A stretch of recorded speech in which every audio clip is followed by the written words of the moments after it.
tarde, tudo bem com vocês, pessoal? Bem-vindo ao nosso podcast.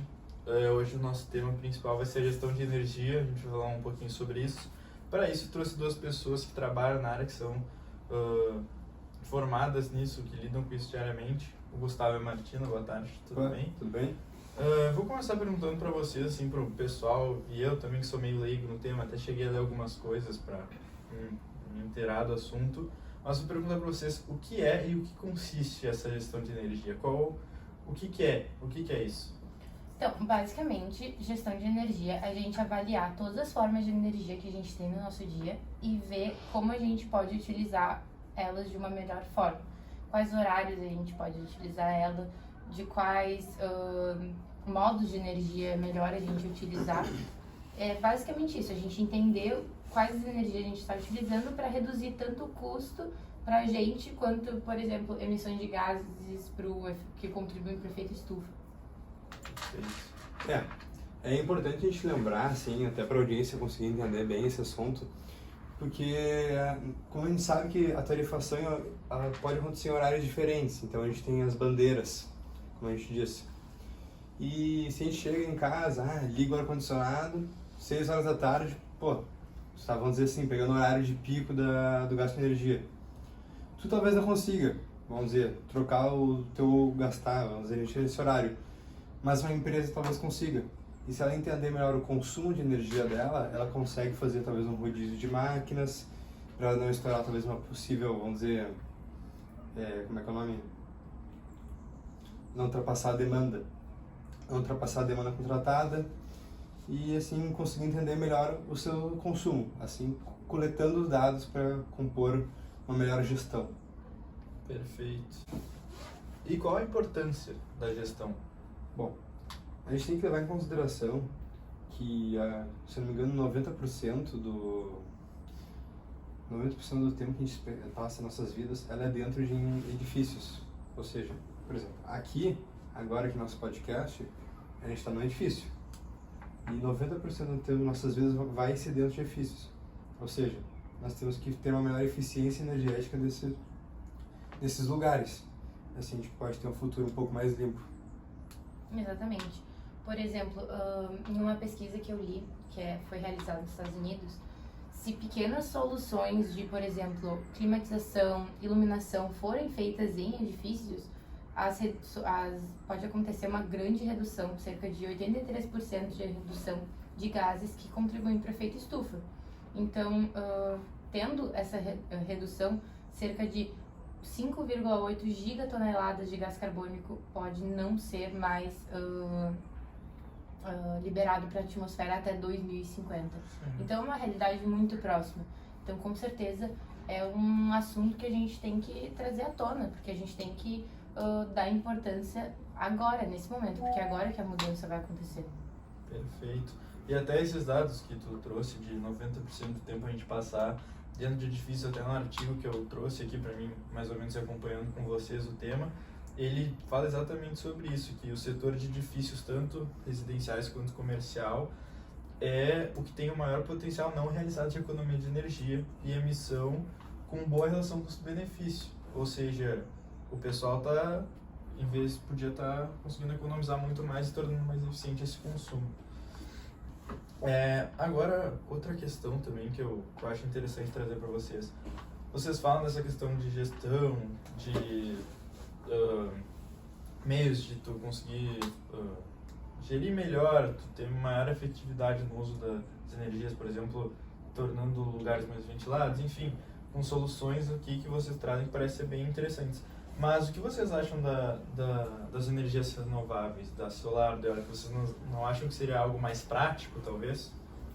Uma solução mais prática, mais fácil para o pessoal? Não, claro, isso aí, as energias renováveis, elas cada vez vão crescer mais.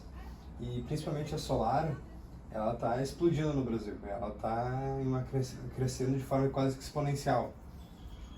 A gente pode considerar isso porque talvez a população não leve a questão mais ecológica, mas ela tem toda essa parte ecológica, porque no momento que a gente bota uma placa solar, a gente consegue reduzir nosso custo, vamos dizer, de energia e pagar elas em torno de, vamos dizer assim, de 3 a 4 anos. isso é o quê? Isso é um investimento que tu tira 25% ao ano. Pô, isso se torna um investimento. Então eu acho que não, as pessoas também levam essa parte ecológica, mas elas também levam a parte, vamos dizer, monetária em consideração.